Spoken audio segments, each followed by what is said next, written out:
물론 여긴 국민 라디오.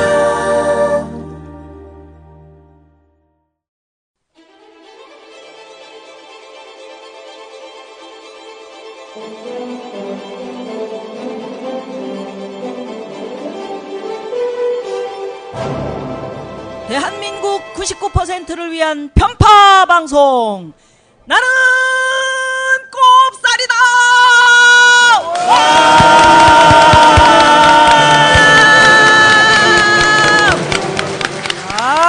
오늘 환호성이 대단합니다. 세상이 밝아질 때까지 여러분들의 눈을 환하게 밝혀드릴 방송, 나는 꼽살이다 호미 16회 시작합니다.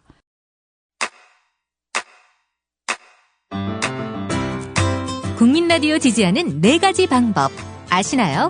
다운로드하기, 별점 주기, 댓글 달기, 구독하기. 국민라디오를 보다 많은 이들에게 전할 수 있는 가장 손쉬운 방법. 다운로드하기, 별점 주기, 댓글 달기, 구독하기. 잊지 마세요. 다운로드하기, 별점 주기, 댓글 달기, 구독하기. 제가 호미 16회 이렇게 얘기를 했지만 지금까지 우리 낙곱살이 주로 여왕벌 누나의 홈그라운드 카페 호미 아니면은 우리 국민TV? 예. 거기 그 조그만 스튜디오. 예. 거기에서 컨테이너. 녹음을 했었어. 컨테이너 안에서요. 예.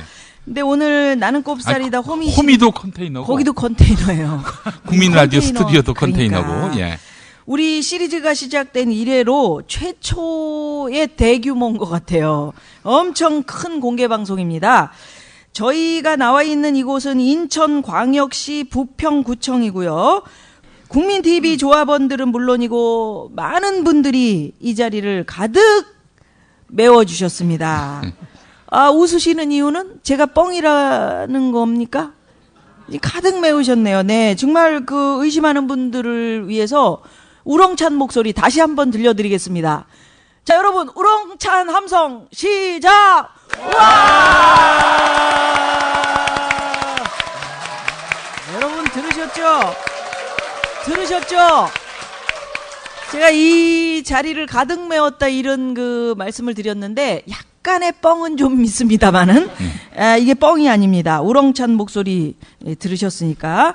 그나저나 오늘도 우리 웃디리는 자리에 없고 얘 지금 아기가 오늘 내일 나올 때가 돼서 그죠? 네. 예. 그래서 오늘 없고 우리 선띠리는 여기 저 인천에 오늘 아시안 게임 때문에 네. 차가 막혀서 1시간 늦게 왔어요. 그래서 저희가 지금 김용민하고 저하고 투맨 쇼를 1시간 동안 했습니다. 덕분에 재밌었죠? 네, 안 오신 분들은 얼마나 웃겼을까 했는데 진짜 재밌었죠? 그래요. 네. 안 오기를 바랬던 거 아닌가요?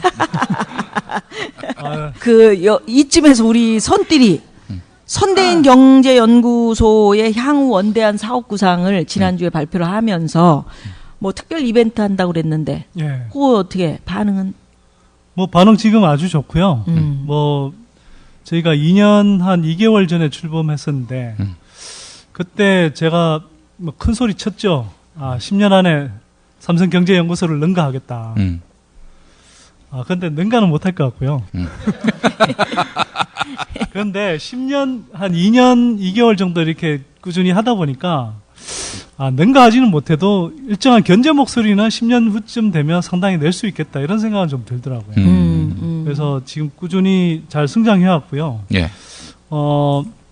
앞으로도 이제 계속 키워갈 텐데 내년 초에 저희 연구소가 이제 그 각종 교육 사업을 그 주로 하는 그런 교육 사업체를 별도로 론칭을 할 생각입니다. 성교육도 합니까? 성교육은 알아서 하시고요. 성교육은 제가 했습니다. EBS에서 알고 싶은 성, 아름다운 성. 누님께서? 그럼요. 제가 굉장히 오랫동안 진행했고요. 그게 지금 각 학교의 교재로서 돌리고 있답니다. 아직도. 그래서 아까 우리 그 선띠리 아직 안 왔을 때 우리 용민이하고 얘기를 했었는데 인천의 어느 중학교에 와가지고 학생들이 반응이 없었다고요? 재물포 여중입니다. 재물포 여중에서. 재물포 여중 출신은 네. 제 며느리가 될 수 없습니다. 김용민이 재물포 여중에 가가지고 강의를 했는데 1학년생 600명이 다 딴짓하고 1시간 반 동안 떠들어서 혼이 빠지고 왔답니다. 영광로에 들어갔다 나왔어요. 한마디로 얘기해서. 근데 저는 여중을 가든 초등학교를 가든 조금은 알아본다는 거. 아줌마 성교육한 아줌마네 이렇게 아. 네, 이런 식입니다. 네. 아직도 이렇게 제 거를 써먹고 있습니다. 예. 그 옛날에 그 EBS에서 했던 거. 아기는 지금도- 어떻게 생기나요? 네? 아기는 어떻게 생기나요? 아기는요 네. 황새가 물어다 줘요. 아직도 이런 교육을 하고 있습니다. 이게 말이 됩니까? 그래서 어찌됐건 인천에 왔는데 네. 아니 잠깐만 광고 좀 하자. 광고 뭐 야, 하고 참. 왔는데 광고 할 때는 성 이야기로 흘러가더니 아, 그래, 성교육을 갑자기 하라고. 그래. 성교육을 해. 그래서 그 교육 사업 이제 시작하려고 하고요. 그거 앞두고 늦게 저희가 온 주제에 다 빼먹으려고 그래요. 그래도 할 건 해야 됩니다. 네네. 예. 그래서 지금 내년 런칭을 앞두고 좀 여러 가지 이제 자금 마련도 좀 하고 또 많은 분들이 이제 이 회원으로 좀 들어와 주셔서 좀 힘을 보태 주시면 좋겠다 싶어서 그 보답으로 저희가 막 퍼드리는 이벤트를 하고 있습니다. 아주 슈퍼 특별 이벤트를 하고 있습니다. 9월 30일까지인데요. 좀 많이들 회원 참여해 주시면 이제 10월부터 나오게 될 업그레이드되는 선대인 경제연구소의 금쪽 같은 자료들, 정보들 이거를 9월 이전 가격으로 모신다 이런 얘기 아닙니까? 그렇죠. 일단 10월 되면 가격이 조금 인상되고요. 뭐 보고서 품이 좀 더 많이 들어가세요. 얼만데? 지금 싸요. 그 신문 구독료의 절반 수준으로 저희 연구소 보고서를 볼 수 있습니다. 1년에. 예. 그리고 이게 이제 지금 99,000원인데요. 10월 1일이 되면 119,000원으로 2만 원 정도 인상되는데. 근데 그거를 받아보면 어떤 정보들을 얻을 수 있지? 뭐 예를 들면? 일단 신문에서 잘 나지 않는 정보. 그러면서도 우리 한국 경제의 흐름이라든지 또 가계 이 자산 관리, 이 사기성 정보에 속지 않도록. 쉽게 이야기해서 네. 정부가 부동산 경기 부양책을 내놨단 말이죠. 이거에 대해서 막 신문들은 드디어 집 살 기회다. 뭐 그럴 때 선대인은 과연 무슨 얘기를 할 것인가? 보면은 선대인은 정직한 정보를 이야기한다. 이런 얘기 아닙니까? 어떤 흐름을 알 수 정직하면서 있다. 정확하고요. 예. 그렇게 자부합니다만. 그러니까 손해는 안 본다는 거 아니에요. 일단 뭐 크게 이야기하면 한국 경제의 흐름을 쉽게 재밌게 알려드린 부분. 또 그다음에 가계 쪽에서 보면 어떻게 재산을 지키고 또 이걸 키워나가야 되는지 그런 데 대해서 되게 궁금해 하시는데 워낙 뭐 선동성 정보, 사기성 정보들이 많으니까 또 불안하시잖아요. 그래서 저희가 정직하게 그런 부분들에 대해서도 허실을 가려드립니다. 그래. 한번 테스트를 한번 해보겠습니다. 뭔 최근 테스트? 그 이 현안에 대해서 한번 우리 선대인 소장에게 물어보겠습니다. 그 현대차가 한전, 삼성동 부지 이거 10조 들여가지고 구입을 했어요. 구입을 이제 하게 된 건데 예. 이 뭐 전년도의 그 이익보다도 더 많은 돈을 들인 셈이고요. 8조인데 8조가 작년 이익인데 10조에 샀다는 거 아닙니까? 10조 5,500억. 예. 그리고 6년 동안의 그 연구개발비 다 합친 거 보다도 많은 액수로 이걸 샀다는 건데 이 현대차에서 하는 얘기는 그동안 뭐 현대건설을 인수한다든지 또 기아차를 인수한다든지 조 단위로 뭔가를 사업을 벌일 때 정몽구 회장이 결국 사인을 해서 된 건데 이런 정몽구 회장의 선택은 틀림없었다. 뭐 손해 본 것도 없었고 다 대박이었다. 그렇기 때문에 이번에 한전 부지 산 거 이것도 역시 틀림없이 이 손해 나는 일은 아닐 것이다. 이렇게 얘기하고 있는데 어떻게 보십니까? 정몽구 회장이 아마 똥볼을 차는 케이스 아닐까 싶어요, 저는. 이번에 네. 심한 똥볼. 아주 심하죠. 왜냐하면 모르겠습니다. 그런 이제 재벌 총수의 일단 그 욕망 또는 뭐 꿈을 실현하는 것 그것 때문에 이 10조 원 넘는 이렇게 돈을 쓴다는 것도 좀 사실 웃기는 거고요. 무엇보다 과거하고는 다른 게 뭐냐면 예를 들어서 기아차를 인수했을 때는 기아차를 잘 구조 조정해서 새로 이제 그 자동차를 출시하고 그걸 판매가 잘 되면 거기서 엄청난 수익이 생깁니다. 실제로 그렇게 왔고요. 그런 부분들은 우리가 상당히 평가할 수 있는 부분입니다. 그런데 예를 들어 땅을 샀다. 거기서 새로운 부가가치가 생겨납니까? 아니거든요. 지금 시가의 한 3배 정도 주고 샀다는 게 정설인데 예.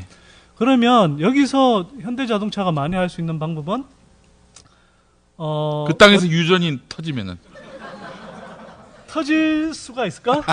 아니 그게 아니고 그 땅을 이용을 해서 문화 예술을 좀 활성화를 시키겠다 하는 거잖아. 스포츠하고 현대에서 그럴 수 있잖아. 그 땅이 좀 코엑스하고 맞물려 그러니까 뭐 있고 컨벤션이라든지 이런 것들을 그런 유치해서 것들로. 하겠다는데 음. 컨벤션 산업이 생각보다 그렇게 크지는 않아요. 그래서 뭐 그건 굉장히 큰 이야기이기 때문에 또 뭐 이야기를 나중에 따로 드려야 되는데 컨벤션 산업은 뭐 2005년에 미국의 브루킹스 연구소라는 데서 이야기하기를 이미 컨벤션 산업은 저물고 있다 이렇게 이야기를 했었습니다. 그래서 한국 같은 경우에 컨벤션 산업 커진다 하더라도 뭐 크게 뭐 그 덩어리가 크게 의미가 없고요. 제일 이제 방법은 땅값이 지금 3배 이상 올라주면 됩니다. 근데 현대차는 그런 착각을 하고 있는지 모르겠어요. 실제로 오늘 뭐 한겨레 신문에 코멘트를 보니까 뭐 지난 10년 동안 강남 부동산 가격이 평균 10% 올랐고 이렇게 보면 향후 10년, 20년 동안 꾸준히 올라주면 뭐 되지 않느냐 뭐 이런 이야기를 하는데 제가 알기로는 지난 10년 동안 강남 부동산 가격이 10% 오르지도 않았고요. 올랐다 하더라도 앞으로도 그렇게 되느냐? 앞으로는 그렇게 안 될 가능성이 높습니다. 우리가 이제 뭐 제가 많이 하는 이야기지만 뭐 집이든 땅이든 사두면 오르던 시기가 이미 지나가고 있고요. 앞으로는 그럴 가능성이 굉장히 낮은 시기거든요. 근데 지금 그런 환상에 사로잡혀 있다면 굉장히 큰 시련에 봉착할 수도 있다. 그렇게 봅니다. 만 그렇게 얘기해도 땅은 거짓말 안 해. 이런 사람들도 있잖아. 땅은 나를 안 속였어. 사람은 속여도 뭐 팔자대로 사시는 거지 뭐. 카페홈이 땅을 이야기하시는 거예요. 아니에요. 아니에요. 물어볼게요. 서울시 입장에서는 지금 활짝 웃고 있다는데 세수가 그렇게 많이 들어옵니까? 그러니까 이제 이 땅을 사게 되면 그 여러 가지 이제 뭐 저 취득세 이런 것도 들어오고요. 그 다음에 기부 체납을 또 해야 됩니다. 서울시에. 그 돈들이 사실 뭐 장난이 아니죠. 그 이 산 가액에 비례하기 때문에 취득세도 마찬가지고 그 다음에 기부 체납 액수도 그 부지 산 대금에 비례하기 때문에 그게 한 몇 조 단위가 되거든요. 그러니까 사실은 현대자동차가 이번에 지른 돈이 10조 5,500억에 끝나는 게 아니고 뭐 세금 내고 기부 체납하고 뭐 이런 등등 따지면 사실은 최소 15조 많게 잡으면 뭐 건설비까지 포함하면 한 20조 가까이. 그렇죠. 땅값만이죠, 그게. 네. 건설비까지가 아니라. 그런데 이게 그 굉장히 위험할 수 있는 게 왜 그러냐 하면요. 지금 알다시피 그 자동차 시장의 글로벌 경쟁이 굉장히 심각합니다. 심합니다. 그리고 특히 전통적인 자동차 업체들뿐만 아니고 뭐 구글 같은 데서 지금 무인 자동차 개발한다고 그러잖아요. 이제는 자동차가 예전에 그냥 기계 하나의 그 내구성 기계가 아니라 굉장히 첨단 그 기술들이 이렇게 집약된 융합 상품으로 가거든요. 그게 이제 문화, 그 다음에 이제 그 예술 기기 이런 것들도 이제 결합이 되는 것이고 그렇게 되면 과거와 진짜 굉장히 다른 양상의 그런 이렇게 경쟁 구도가 형성될 수밖에 없는데 지금 그 판에 아까 용필이 이야기했지만 R&D 예산 이런 거 대폭 줄여서 초고총 사업 짓는 데 쓴다. 제가 볼 때는 굉장히 위험한 지금 방향을 잡았다 이렇게 봅니다. 엔저 현상 때문에 현대차를 둘러싼 구조, 환경 이게 상당히 그 현대차에게 불리하다 이런 얘기도 있던데 그게 무슨 얘기예요? 당연하죠. 그거 뭐 우리 낙겁사리에서도 사실 몇 번 이야기했죠. 예. 그러니까 귀담아 듣질 않은 것 같아요. 재미없게 얘기해가지고. 너무 어려운 얘기 하지만 하지 마. 엔저 얘기. 채널 돌아가. 이거 채널 없지. 엔저 얘기만. 이렇습니다. 2008년에 우리가 달러당 920원이었거든요. 2008년 초에.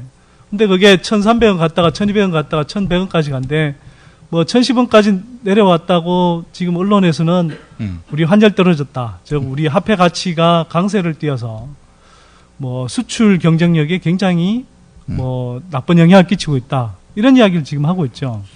그래서 현대자동차, 삼성전자 이런 입장에서 보면 사실 환율이 1,300원, 1,200원 갈 때 굉장히 좋았습니다. 왜? 1달러당 1억 달러어치를 같은 액수를 수출해도 1억 달러어치라는 같은 액수를 수출해도 1달러가 920원일 때는 그냥 920억 원이에요. 근데 이게 1달러당 1200원이 되면요. 1200억이 돼버립니다. 지난 몇 년 동안 사실 삼성전자, 현대자동차가 승승장구했던 데는 이렇게 사실 환율로 퍼주는 것도 굉장히 많았어요. 그런데 이게 이제 거의 소진돼 가고 있는 상황이고, 오히려 뭐 이 일본의 경쟁 자동차 업체들이 많잖아요. 도요타니, 닛산이 이런데, 이런 데가 이제 상대적으로 일본 엔화 가치가 떨어지면서 정반대로 이제 수출 시장에서, 미국이라는 수출 시장에서 현대보다 가격 경쟁력이 더 좋아지는 이런 더 싸다는 얘기죠. 예전 비하면, 몇 년 전에 비하면 되게 싸지는 이런 상황이 와 있는 거거든요. 그래서 현대자동차는 지금도 떨어져 있는 품질을 이렇게 계속 더 올리고 시장을 더 개척하는 데 힘을 써야 될 상황인데, 왜 이런 어처구니 없는 이런 그 투자라면 투자고 돈을 엉뚱한 데 쓰는지 정말 이해가 안 됩니다. 삼성전자도 그 경쟁했잖아요. 삼성은 싸게 써냈던데 뭘. 그래도 헛짓한 거 아니에요? 삼성도? 삼성은 이게 공시 가격이 한 3조 3천억 정도로 매겨졌었는데요.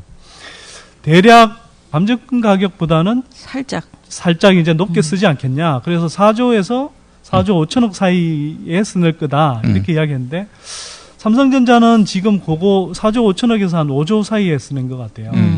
그런데 지금 현대자동차는 감정 가격의 3배, 그다음에 삼성이 쓰낸 가격보다도 뭐 최소 2배 이상을 쓰냈다는 거. 이건 정말 정상적인 판단이 아닌 거죠. 삼성이 그 한전부지를 노렸던 이유가 거기가 삼성동이라서 그랬다는. 자, 시끄럽고요. 네. 그래서 트위터에 누군가가 그러면 관악구에도 삼성동이 있으니까 거기를 노리시면 어떻겠는가, 뭐 그런 얘기도 있었습니다. 거짓에 현혹되지 마십시오. 여러분을 위한 정보는 따로 있습니다. 왜냐하면 매일경제신문의 재테크 정보라고 나왔는데, 사실 읽어보면 다 증권사, 뭐 보험사, 뭐 이런 데서 가게들의 호주머니를 노리는 정보이죠.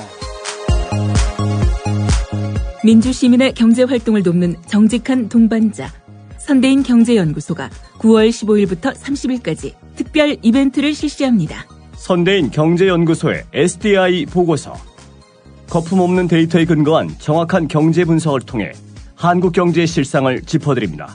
그리고 미래를 진단해드립니다.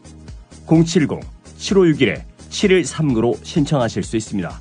오히려 저희는 가게들이 헛된 정보에 속아서 이렇게 보는 일이 없도록 그런 좋은 정보들을 많이 제공하려고 하고 있습니다. 10월 1일 업그레이드된 보고서를 9월 이전의 가격으로 만나실 수 있는 기회.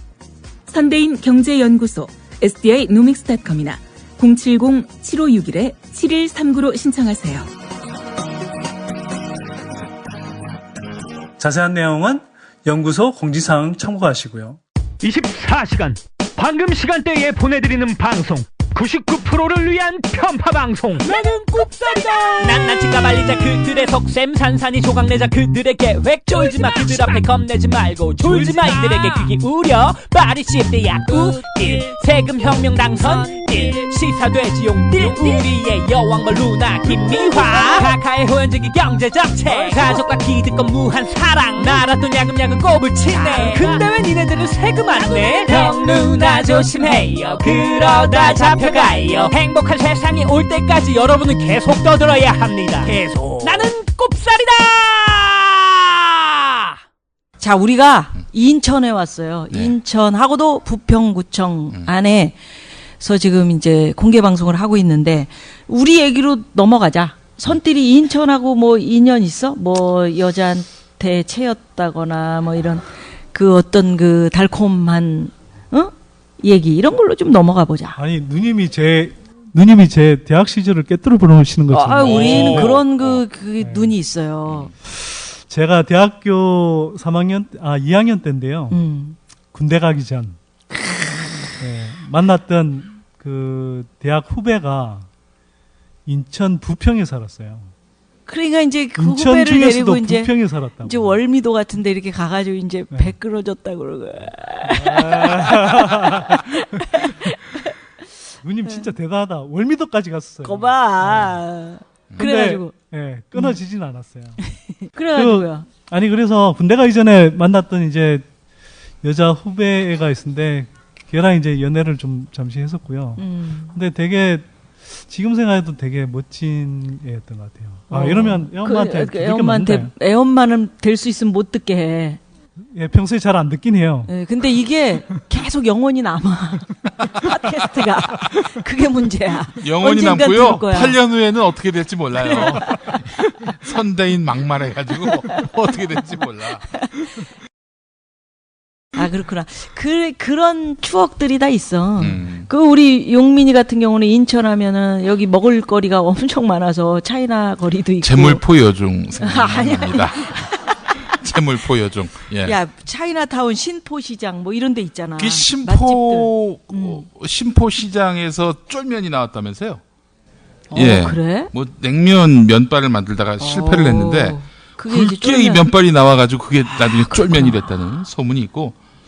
난 차이나타운 가서 노란 짜장을 먹어본 적 있어. 노란 짜장? 맛있더라. 그걸 그냥 하얀 짜장이라고 하나?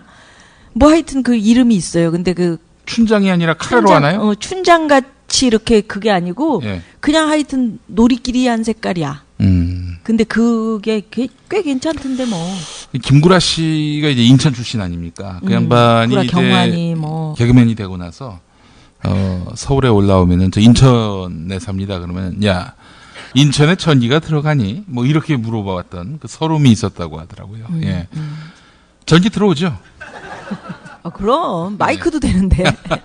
근데 오늘 인천에 있는 국민TV 조합원 여러분들이 파워가 세긴 센가 봐요.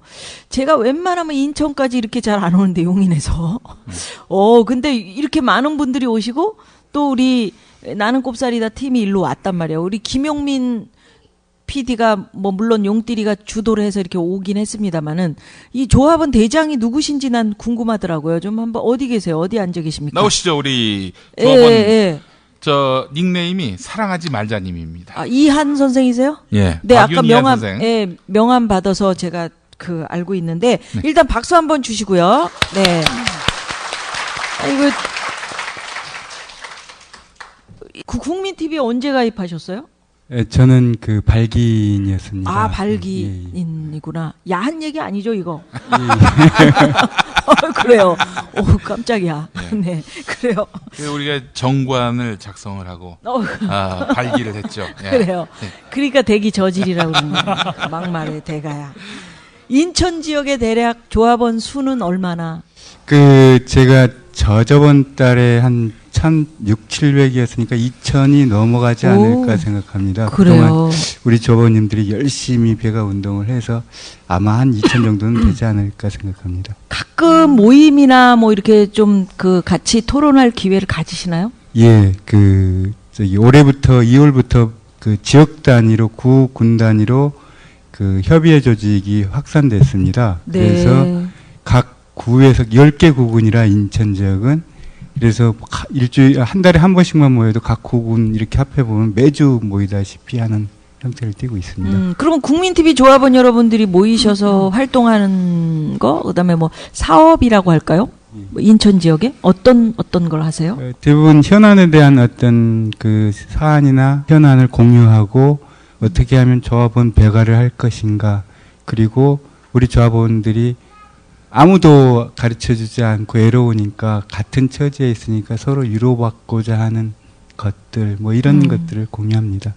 아니 근데 지금 어떤 일을 하시는지 몰라도 조합원 대표, 인천 지역 대표하면 힘드시지 않으세요? 뭐 생업에 좀 지장이 있다거나 그런 건 아닌 것 같아요. 팔뚝에 보니까 금땡이가 엄청나게 그래요. 우리 박윤희아님 필명이 예. 사랑하지 말자입니다. 지금 하시는 일은 이혼 전문 변호사입니다. 아, 그러시구나. 그래요? 예. 아니요, 농담이고요. 사랑하지 말자는 제가 우리 조합원님들 아시다시피 우리 교육 교수님 맨 마지막 책 작년에 나왔던 책 제목입니다. 반어적인 표현이죠. 네. 네, 어떤 일 하세요? 변호사님이세요? 아니요, 시민사회단체에서 일을 하고. 아, 그러시구나. 우리 낙곱살 애청자 여러분들께 인천 지역을 대표하는 조합원으로서 한번 인사를 해주신다면? 너무 낙곱살 애청자님, 낙곱살이 이제 이렇게 우리 인터넷 방송이라도 계속 하고 있으니까 우리 경제적인 기초 사안이나 현안에 대한 모르고 있는 것들, 국가에서 의도적으로 감추고 있는 어떤 우리 경제적 지식이나 이런 것들을 많이 일깨우는 것 같아요. 그래서 너무 고맙고 감사합니다. 아유, 제가 감사합니다. 여러분 큰 박수 주십시오. 고맙습니다. 감사합니다. 이한 선생이었습니다. 인천지역 국민TV 조합원을 대표해서 인사를 해주셨고요. 자, 이렇게 이제 우리 선띠리 나왔고 용띠리 왔고 저는 우리 띨띠리들과 함께하는 여왕벌 누나, 순학질 누나 김미화입니다.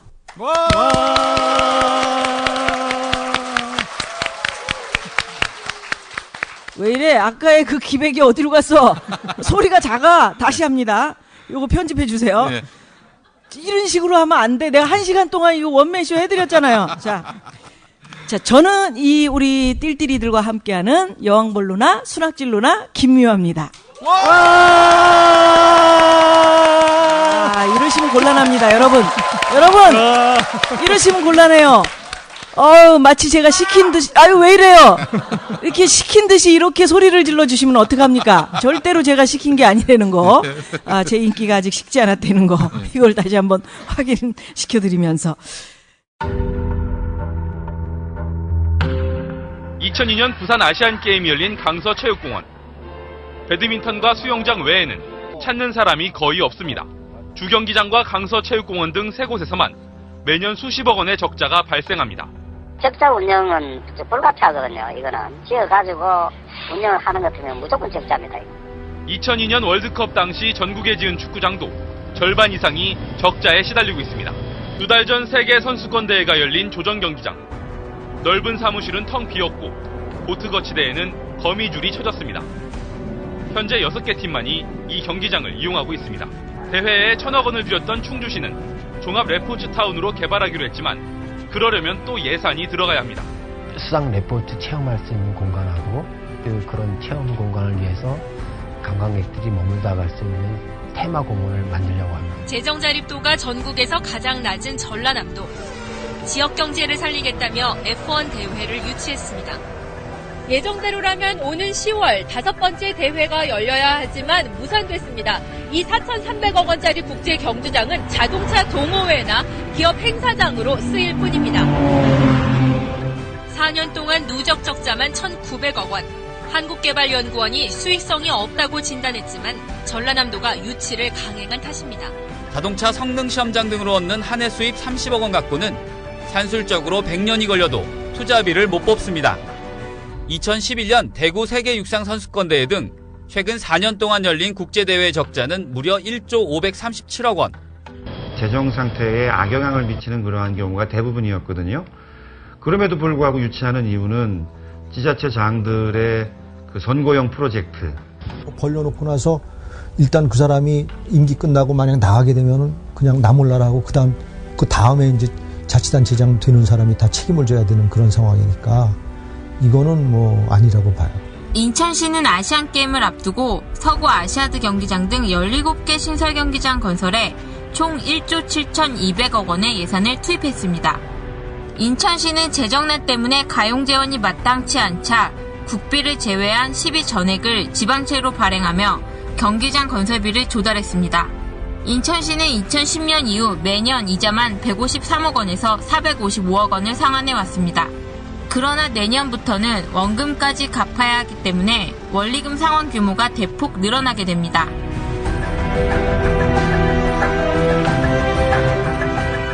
자, 나는 꼽살이다 16회. 오늘은 이곳 인천광역시 부평구청에서 공개방송으로 함께하고 있는데 오늘 아까도 말씀드렸다시피 인천이 아주 특별한 날입니다. 우리가 이렇게 떠드는 시간에 지금 인천 아시안게임 개막식이 열리고 있는데요. 지금 한창 하고 있죠? 예. 여기 계시는 분들은 개막식 안 가시고 왜 여기 오셨어요? 왜 여기 오셨어요? 표가 비싸서? 예? 여긴 공짜고. 여기 공짜고? 거기는 얼마예요? 입장권이 얼마예요? 개막식 입장권이. 제일 싼 게 10만 원? 오, 100만 원까지. 이 꼽살이다가 더 중요하다. 사실은 그래요. 사실은 그런데 이제 또 게임 보고 싶으신 분들도 계실 텐데 너무 비싸긴 하다. 근데 올해 아시안 게임은 분위기 몰이가 잘 안 되는 것 같은 그런 느낌도 있어요. 이제 인천에 왔는데도 뭐 분위기가 뭐 이렇게 별로 고조는 안 되고. 아니 그것보다는 티켓 판매량을 보면 알 수 있는데 판매량이 요새 먹고 사시기 힘드셔서 그런 것도 있을 수 있습니다만은 그렇더라도 우리 힘들 때 우리 그런 게임하면 막 사람들 몰리고 이런 거하고는 좀 다르게 17% 정도 판매량이 방송을 보니까 예. 이게 5분의 1도 안 팔린 거예요. 그러니까 우리 용띠리가 보기에는 어떤가? 왜 이렇게 티켓이 안 팔렸을까? 비싼 것도 있죠. 일반 경기도 보면은 좋은 자리는 10만 원이에요. 그래서 예전에 그 서울올림픽 때만 하더라도 제 기억에 뭐 그냥 학생들이 몇천 원 내면은 올림픽 뭐 예선 경기 이런 걸 볼 수 있었는데 너무 비싼 것도 있고요. 무엇보다도 이것이 우리 국가에서 열리는 세계적인 행사다. 이런 자긍심이 좀 부족했던 것이 아니겠는가 하는 그런 추정을 해보고요. 무엇보다도 제가 이제 뒤에 가서 또 할 얘기긴 합니다만은 월드컵 때, 이번 월드컵 때 대한민국 이게 있었나요? 물론 있었죠. 그런데 나라가 별로 자랑스럽지가 않아요. 어떻습니까? 예. 감동이 없다. 네, 감동이 없어요. 어떤 그런 애국심이 막 자발적으로 샘솟지 않습니다. 그리고 또 하나가 뭐냐? 지금 인천의 어마어마한 부채입니다. 이거 인천 아시안 게임 끝나면은 바로 1조 2천억을 갚아야 된다고 하는군요. 여러분들이 갚으셔야 합니다. 그래서 오늘 그 이야기를 좀 하려고요. 나는 꼽사리다가 대형 국제 스포츠 행사나 국제 이벤트 뭐 여기에 대한 얘기를 좀 해볼 텐데 우리 용띠리도 잠깐 얘기했지만 월드컵이다, F1이다, 뭐 여러 가지 행사, 뭐 국제 육상 선수권 대회 뭐 등등 뭐 많이 하잖아요. 근데 이게 유치할 땐 굉장히 요란한데 그 끝나고 난 뒤에는 이게 이제 빚더미에 올랐다. 한국의 위상이 국제사회에 확 올랐다. 뭐 이런 그 선전도 언론을 통해서 굉장히 많이 하지만 사실 그것보다는 끝나고 나면 대부분 빚이 뭐 얼마가 남았다. 이런 그 얘기들 듣거든요. 그지 선띠라. 그렇죠. 대표적으로 네가 지금 생각나는 건 뭐가 있니? 뭐 한두 가지가 아닐 정도로 사례가 많죠, 사실. 여러분 잘 아시겠지만 전남 영암에서 F1 그랑프리 그 세계적인 이제 그 자동차 경주 레이스인데요. 그 유치에서 영암시, 그 다음에 전남도에서 따는 부채만 수천억 원에 달하고요. 그 다음에 그 국제 육상 선수권 대회, 그 다음에 대구 유니버시아드 뭐 이런 각종 대회들 하고 나면 사실은 다 부채 더미에 앉습니다. 그리고 나서 그 경기장 지어놓은 것들 그거 운영하느라고 또 1년에 몇십억에서 몇백억씩 쓰고 있거든요. 그게 뭐 부산 아시안 게임 유치했던 데도 마찬가지고 대구도 마찬가지고 다 이런 식으로 지금 오고 있습니다. 그러니까 이건 뭐 예를 들어서 스포츠 제전, 뭐 축제, 잔치 이렇게 이야기하는데요. 또 하나의 의미로서는 시민들에게 있어서는 빚잔치다. 이렇게 볼 수도 있을 것 같습니다. 과거로 거슬러서 올라가 이렇게 생각을 해보면 여러분들 제일 기억에 남는 게 뭐예요? 저는 88년도, 그죠? 40대 이상 여러분들, 88년대 88 서울올림픽. 우리 선배님들이 외국 가가지고, 한국에 대해서 자부심 많은 어느 분이, 비행기 이미그레이션 통과할 때 미국 갔는데, 거기서 코리아, 그래도 못 알아들으니까, 부활 올림픽 이렇게 얘기했대. 부활 이렇게 그렇게 얘기했던 전두환 정권 시절에 88 올림픽 사마란치 당시 IOC 위원장 그지? 그 기억나지? 예. 아라빌드 세울. 아니야 서울이 아니야. 아라빌드 세울 그랬잖아. 세울 이렇게 해야 돼. 그게 프랑스어로 서울이 세울이라는 거야. 네. 그때 그렇게 사마란치 위원장, 제 남편이 당시에 외국에서 유학을 하다가 스포츠로 공부를 하면서 유학을 하다 박사 따고 스포츠 통계 분야. 네, 통계 분야입니다. 그래서 연구 방법론. 그래서 이제 한국에서 그냥 급히 막 88 올림픽 한다고 막 타전이 오면서 박사님이 들어오셔야 여기 올림픽이 열린다 뭐 이런 식으로 보내가지고 예. 와가지고 그 88 서울 올림픽 그 조직위원회에 있었어요. 예. 그래서 그 사마란치 위원장을 모시고 늘 국제회의를 오, 주최하는 야. 그런 그 사람이었었죠. 지금은 호미에서 감자 캐시고. 감자도 캐고 학생들도 가르치고 성균관대학교에서 예. 그러고 있는데 어찌됐건 이 올림픽 개막식 이때 그 전두환 씨가 줄줄이 그 뭐지 비리 같은 게 막 그렇죠. 터지고 막 그래서 텔레비전으로밖에 못 봤던 그런 시기였었나? 사실 전두환이 다 만든 건데 전두환이 만든 정도가 아니죠. 전두환이 비리들 막 그렇죠. 뭐 50 청문회도 이제 88 올림픽이 끝나고 막 열리고요. 그랬는데 이제 사실은 82년에 확정이 됐을 겁니다.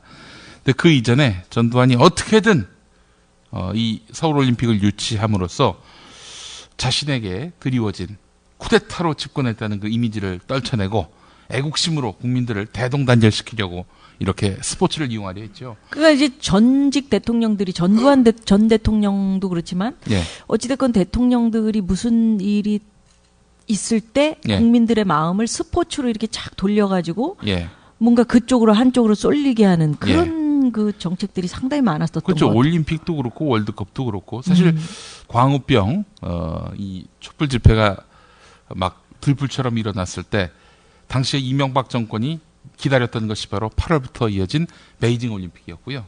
세월호 국면 때문에 그야말로 곤경에 처한 박근혜 정권은 올 6월 월드컵 이것만 고대했던 거죠.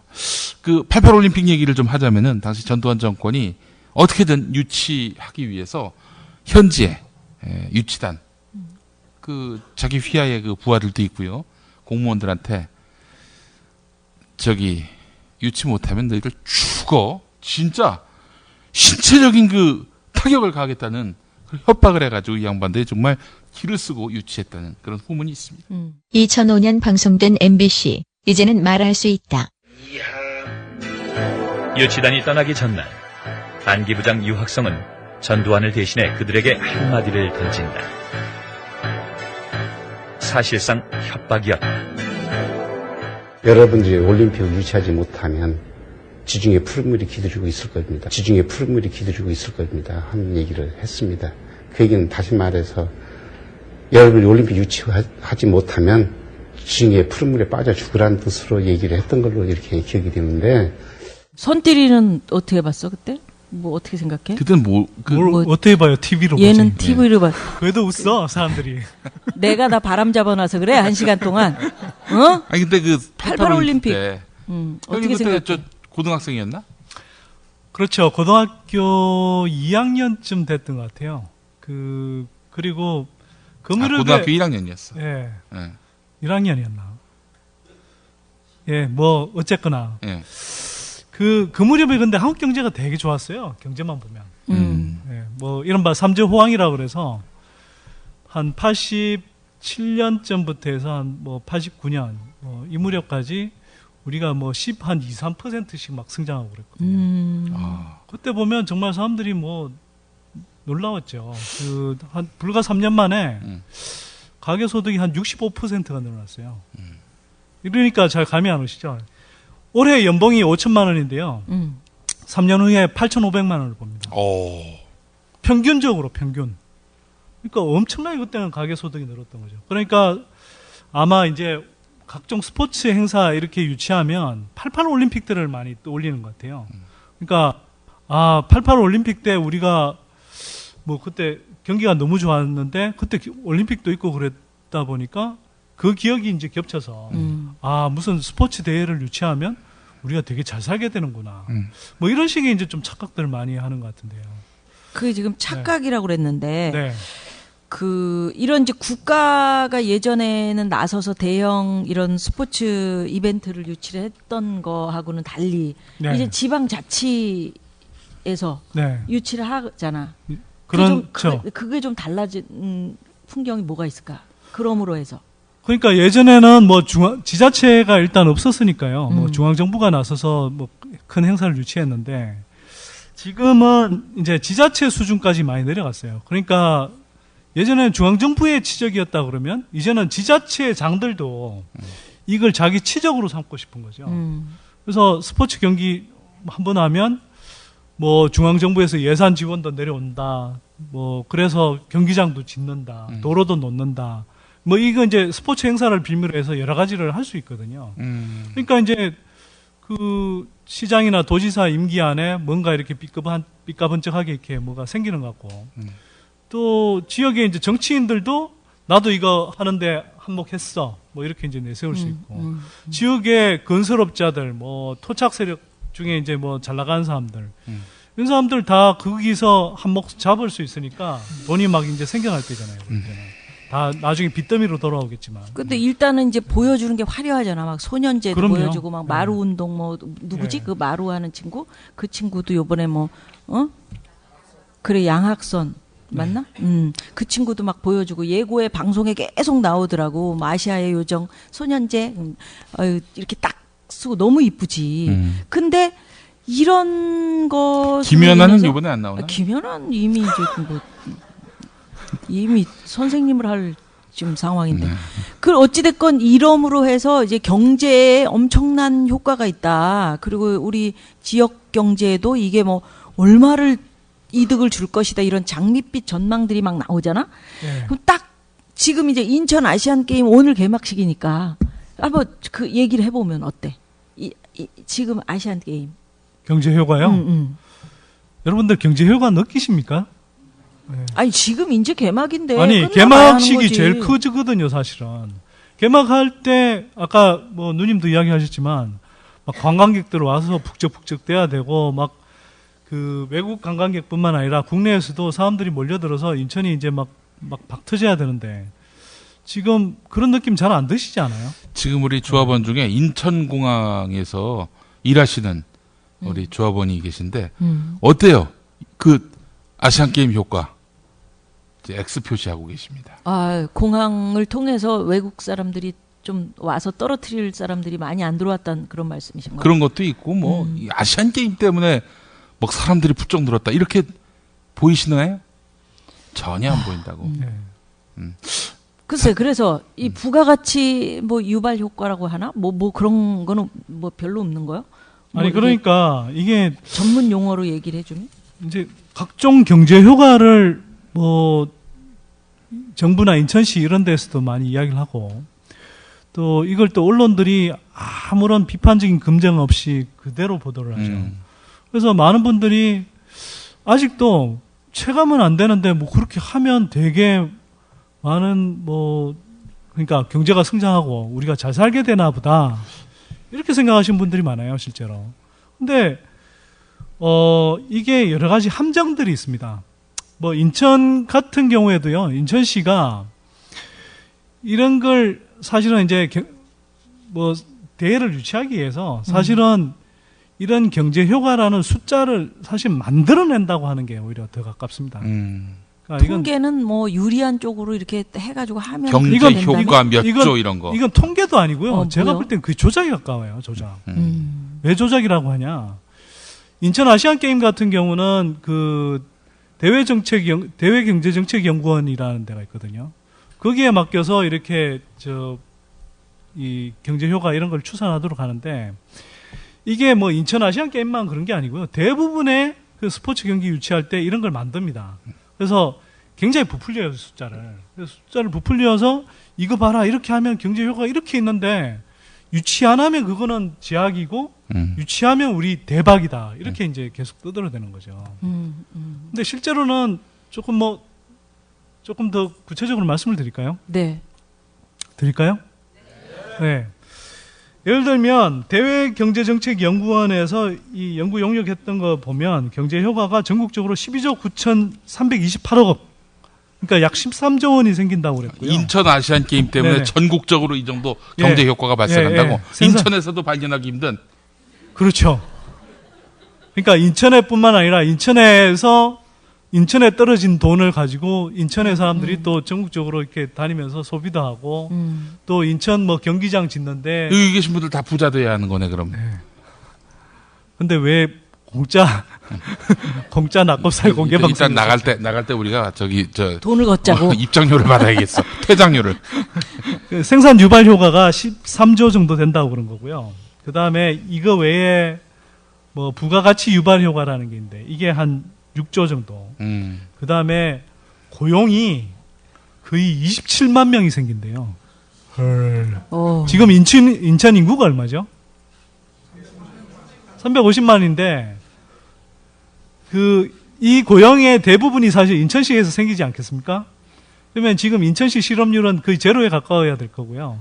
주변에 실업자가 한 분도 없고 대부분 막 일자리를 한 2-3개씩 막 꿰차느라고 지금 정신이 없어야 될 겁니다. 막 구인난 때문에 그렇죠. 힘들어야 되는. 그럴 가능성이 전혀 없는 거죠. 사실은 서울 올림픽 때는요. 그런 고용 효과가 있었어요. 당장 방송사만 보더라도 MBC가 84년, 85년에 88 올림픽을 앞두고 어마어마하게 직원을 뽑았거든요. 그렇게 해서 들어간 사람이 최문순 사장이기도 해요. 아, 그렇구나. 예.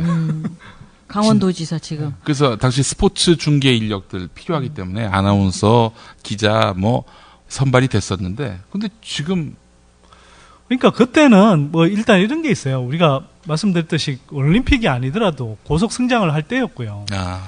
또 한편으로는 올림픽 효과는 없었다. 아니, 없지는 않았어요. 그 당시에는 일정하게 또 있었습니다. 워낙 이제 고속 성장을 할 때고, 또 한편으로는 우리가 지금은 건설, 뭐 도로 새로 뚫고 뭐 건설한다고 해서 그게 큰 효과가 없지만 아직 한 80년대 후반까지는 새로 대규모 뭐 시설을 짓는다든지 이렇게 하면 그 파급 효과가 사실 좀 있었거든요. 그리고 생각해 보십시오. 지금보다 경제 규모가 뭐 제가 지금 정확히 숫자는 기억을 못 하겠습니다만 5분의 1, 10분의 1 수준이었을 거거든요. 그런 상태에서 우리가 이제 민주화되고 그 일정하게 이제 민주화 투쟁이 일어나고 그러면서 사람들이 올림픽도 하게 되니까 뭐 여러 가지 이제 심리적인 측면에서도 그렇고 또 실질적인 경제 규모에 비해서 이렇게 뭐 여러 가지 이제 이 파급 효과 이런 것들이 일정하게는 있었다고 봐야겠죠. 근데 지금은 그러냐? 지금은 다르다는 겁니다. 여기에 제가 한마디 더 보태겠습니다. 옛날에는요, 이 붐업을 시킬 수 있는 방법이 있었습니다. 그때는 KBS하고 MBC밖에 없었어요. 그러니까 방송사로 계속 올림픽 얘기하고 전두환이 집권한 이래 프로야구 생겼죠. 프로축구 생겼죠. 계속 스포츠 하다 보니까 국민들 대부분 스포츠 마니아로 만들어 놨단 말이죠. 그때 당시에 성산업도 굉장히 활발했었던 것 같아. 그래가지고 밤에 뭐 이렇게 그 영업시간 규제 같은 것도 풀리고, 그 다음에 야한쇼 같은 거. 풀렸잖아요. 야한쇼 같은 것도 막 하고 그래가지고. 너 북창동에서 야한쇼 무지하게 했었었는데, 알지? 니네들. 저는 저기 목사 아들이라서 뭐 전혀 그런 거 모릅니다. 그런데 뭐 시골에서 포도밭에서 부모님 돕고 있었는데. 포도밭에서 연애하기 좋잖아요. 포도밭에서 뭔 연애를 해. 아니 근데 얘는 진짜 포도밭에서 있던 참새 2마리가 나올 때 어떤 게 순놈 참새일까요? 이런 것도 있었어요. 무릎에 흙 묻은 참새 뭐 그런 거 있잖아. 뭐 그런 것도 있었고요. 당시 그 스포츠 중계하니까 또 생각이 나는데, 그때 정말 틀면 스포츠였습니다. KBS 1TV가요, 오전 7시부터 야구 중계를 시작해가지고 7시는 대학야구, 낮 2시는 고교야구, 저녁 7시는 프로야구 이렇게. 그래서 KBS에 항의 전화가 왔었어요. 그 KBS 베이스볼 시스템이냐고. KBS가 그런 얘기가 나올 정도였고, 그리고 당시에 전두환 자체가 스포츠 매니아였어요. 육사 골키퍼 출신 아닙니까?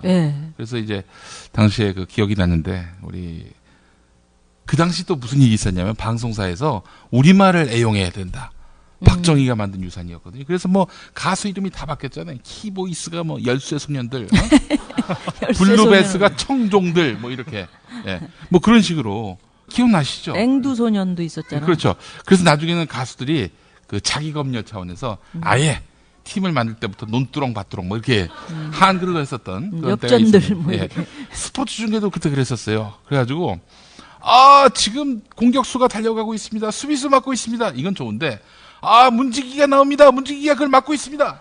그런 시절도 있었어요. 진짜. 그래가지고 나중에는 뉴스 할 때 전두환 대통령은 육사 문지기 출신입니다. 이런 얘기도 방송에 나왔다가 하여튼 조춘재 아나운서라는 분이 있었습니다. 조춘재 아나운서 KBS에 이 양반이 그 전두환이 집고 난 이후로 계속 스포츠 중계만 나가는데 심지어 뭐까지 중계했냐면은 육사, 공사, 해사, 3군 사관학교 체육대회 실황을 중계 방송을 했었어요. 근데 전두환하고 이순자가 나타난 거야. 그랬더니 조춘재 아나운서가 지금 전두환 대통령과 유경수 여사가 지금 서울운동장에 들어오셨다고. 아이고 실수했구나. 계속 그 몇 번씩 비춰준 거야. 투샷으로. 지금 전두환 대통령과 유경수 여사가 경기를 관람하고 계십니다. 그런데 아무도 거기서 야야 유경수가 아니라 이순자 아무도 그러지 않고 다 그냥 그 순간 넘어갔단 말이죠. 그래서 이 아나운서 중계 마치고 집에 왔는데 회사로부터 전화 온 거예요. 야, 넌 내일부터 안 나와도 되겠다, 야. 잘린 거예요, 한마디로. 말 잘못해서. 어떻게 이순자 여사를, 유경수 여사라고 하느냐. 아니, 그게 긴장하면 그렇게 된다니까. 그 옛날에 저기 박근혜 대통령도 네. 그때 당 대표를 사퇴하겠습니다. 뭐 이거를 대통령직을 사직하겠습니다. 제가 뭐라 그랬습니까? 이렇게 하셨잖아. 그 짰다는 얘기도 있어요. 아니 그런 식으로 긴장하면 그렇게 된다니까. 아니 근데 안기부 끌려가서 고문 안 당한 게 진짜 다행인 거예요. 그래서 이 조춘재 아나운서가 결국에는 잘릴 위기에 놓였는데 또 누군가 또 청와대하고 라인이 있어가지고 이렇게 이순자 여사한테 가가지고 좀 말을 좀 실수했는데 잘릴 위기다 하니까 이순자가 또 이때 아니 뭐 그런 거 가지고 그러느냐 내가 유경수처럼 보여서 그런 거 아니겠느냐 뭐 그렇게 했는데 하여튼 조춘재 씨가 그래서 잘릴 위기에 놓였다가 결국에는 회사는 다니게 됐어요. 근데 뭐 하는 건 맨날 무슨 라디오 뉴스 이런 것만 하니까 그러다가 아무도 안 가려고 하는 멕시코 청소년 축구대회 거기로 이제 가서 너 중계해라. 그러니까 중계를 해도 그 당시에는 뭐 위성 중계가 아니라 화면은 봤는데 아나운서 그 해설 이거는 어떻게 했냐면은 전화기 2대 갖고 국제 전화로 이제 중계 방송을 했던 거예요. 나가봐야 뭐 성적이 좋겠느냐 이렇게 판단이 됐던 거지. 그런데 4강까지 갔잖아요. 4강 올라가서 경기하던 날에는 그날 공휴일로 지정이 됐었어요. 근데 쉬는 날이었는데 그래서 그것도 대박 나가지고 우리 춘재 형이 그 뒤 다시 TV로 나오기 시작했다는 조춘재 형의 이야기가 있습니다. 그래요. 이렇게 재미있는 나는 꼽살이다. 우리 조춘재 형을 기억하면서 조춘재 형 참 재밌네요. 그래요. 나는 꼽살이다. 호미 16회 1부 끝내고 다음 주 2부에 여러분 이렇게 재미있는 나는 꼽살이다 쭉 이어집니다.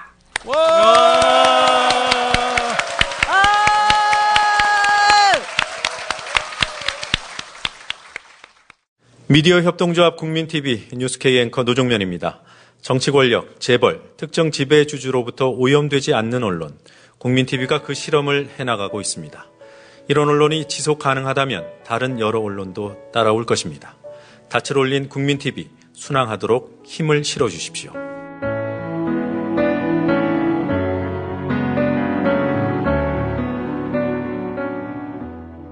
월 11,000원의 조합비 납입. 조합원 여러분의 많은 동참을 바랍니다. 자동납부는 미디어 협동조합 홈페이지 국민.tv 또는 서울전화 3144-0933, 서울전화 3144-7737로 신청하실 수 있습니다. 여러분에게 언론혁명으로, 그래서 자부심으로 보답하겠습니다.